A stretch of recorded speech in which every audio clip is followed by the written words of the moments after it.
Hi friends, welcome to the All-Canadian Reptile Grow with me, Annalise. This may come as a shock to you, but cleaning up reptile poop is not a ton of fun. One of the questions I often get asked by people who are not familiar with reptiles is, can you house train your snake? As handy as that would be, most reptiles just aren't wired in a way that allows for potty training. But you can make it seem like they're potty trained. Today, I'll show you how I get away with minimal poop scooping of enclosures, for part of the year anyways.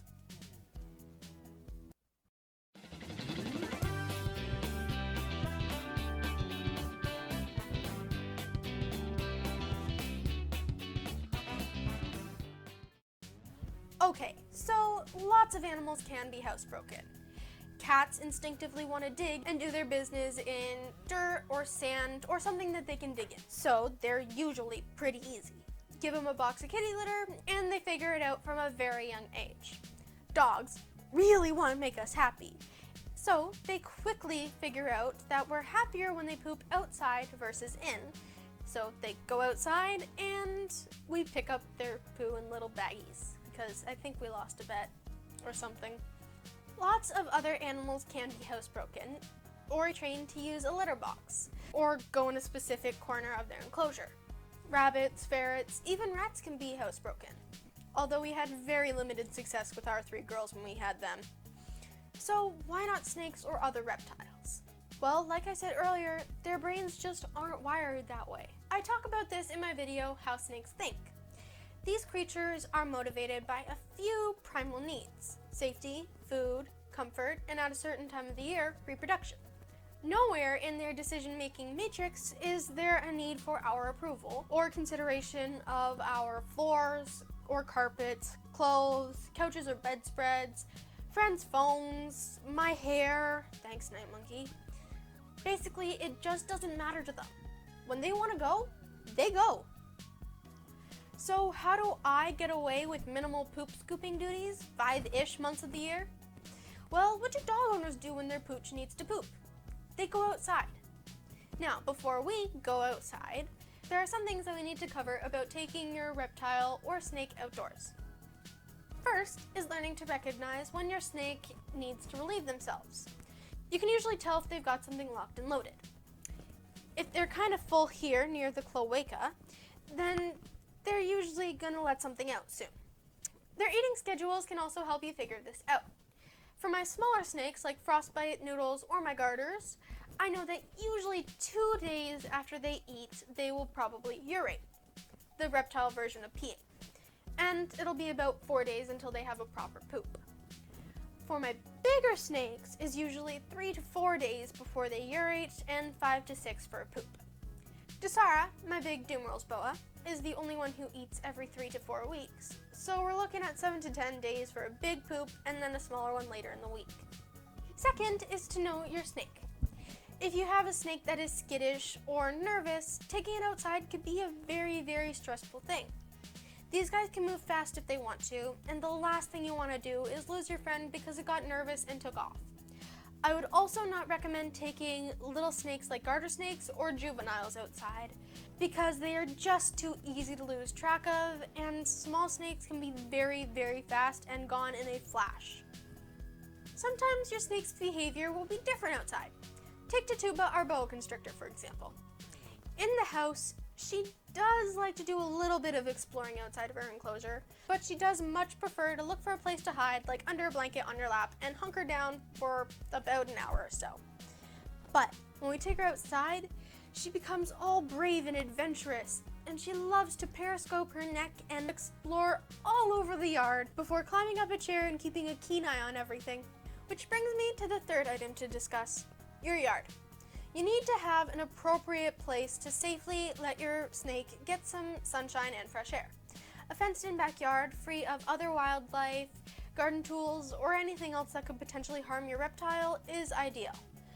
A front yard is probably not a great idea due to the extra traffic noise and the potential of passing dogs. It just makes it more stressful and unsafe. And taking your reptile to a public park to crawl around, it just presents far too many variables that you cannot control and is probably a pretty bad idea.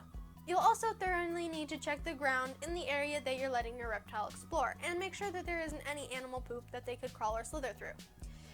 Our cats spend a lot of time in the backyard, on a leash of course, but we don't let them poop out there.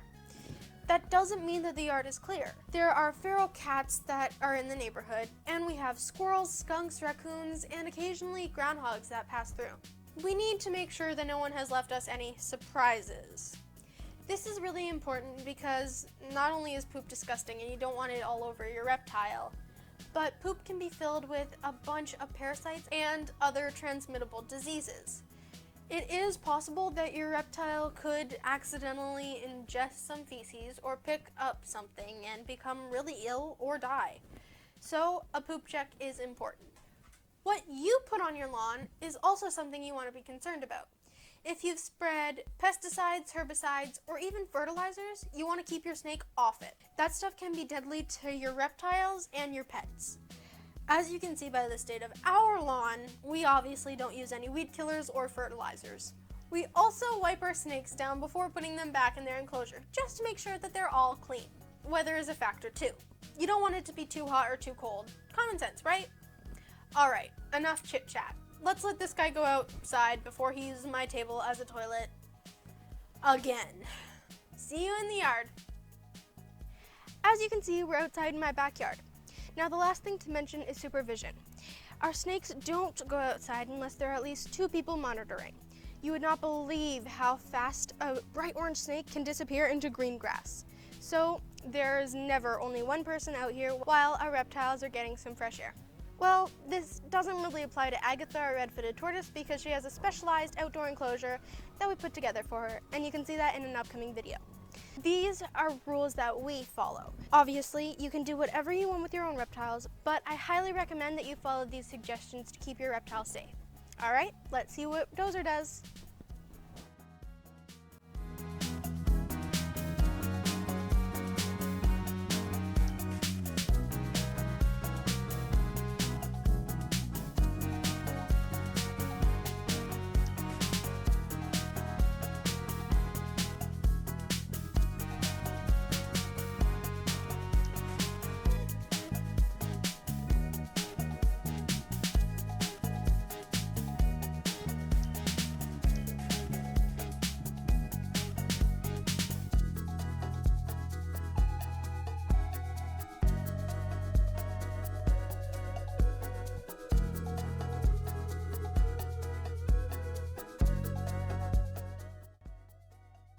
Okay, so that went well.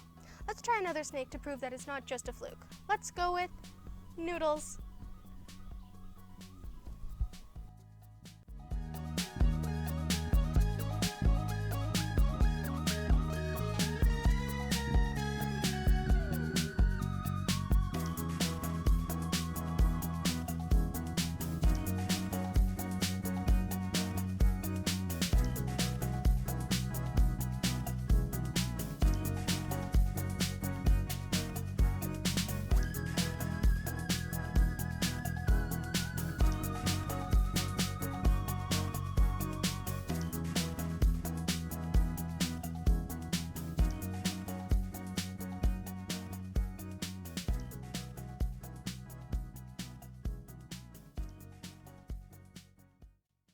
Okay, that went great. Noodles pooped twice.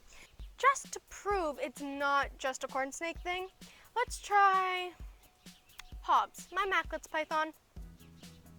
Okay, so as you can see, it's a little bit later in the day. We just had to fix some equipment. But here's Hobbs. He is in blue, but he loves coming outside. It is his favorite thing to do. Let's see if he'll give us a poop.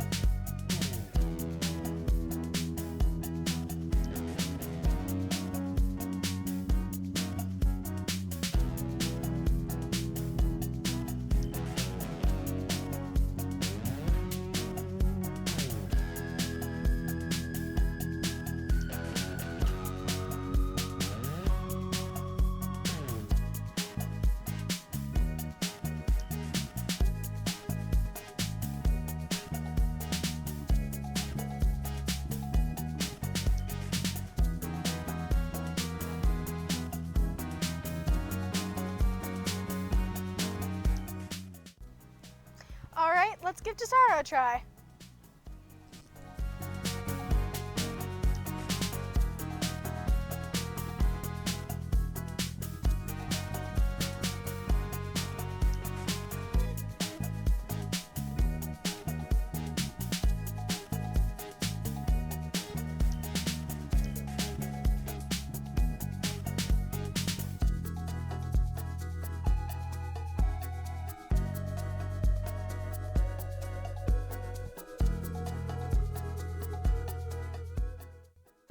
Okay, so Tessara didn't really cooperate with the whole pooping thing, but it's probably about a day too early for her anyways. As a heavy-bodied ground ambush predator, she kind of holds on to that poop in her back half and uses it as like a poop anchor, anchoring her back half when she lunges forward, giving her an extra bit of a powerful strike.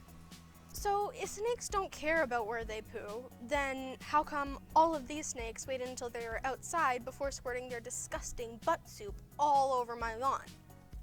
Well, that's not so tricky. Outside is a brand new environment with a bunch of new sights and smells. Naturally, as long as they aren't nervous, they're going to want to explore and look around. And as we all know, exercise helps digestion. All that moving around in warm sun helps get things moving and encourages them to poop. If you watch the bloopers at the end of many of my videos, then you'll see this in action. I guess all the moving around for filming just brings out the best in them.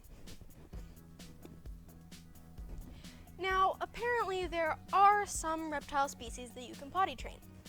I've heard that you can potty train bearded dragons to go in a certain area of their enclosure.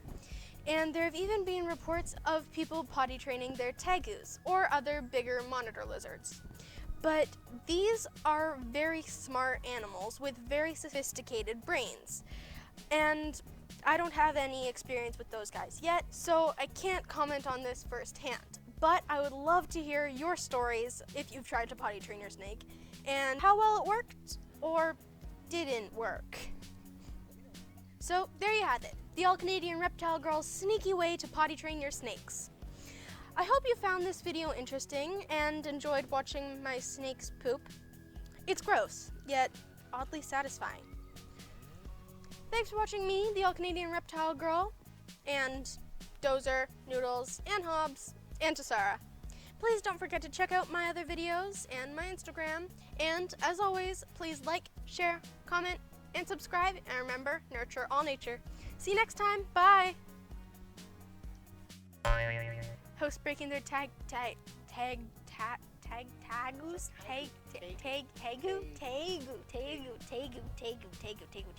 Okay, this is just ridiculous. Go. Wait. Whenever you're ready. Please don't do this. You're not gonna do it? I don't trust you right now. I'm sorry. I feel like you're gonna do it.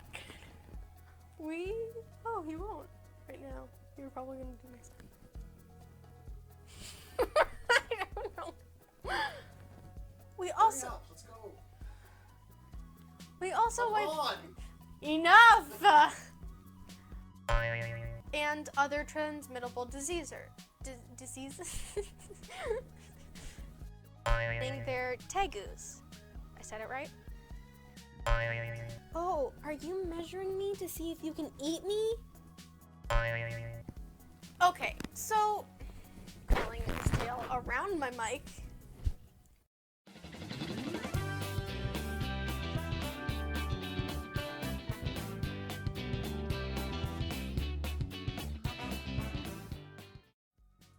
Behold, the anklet of snake.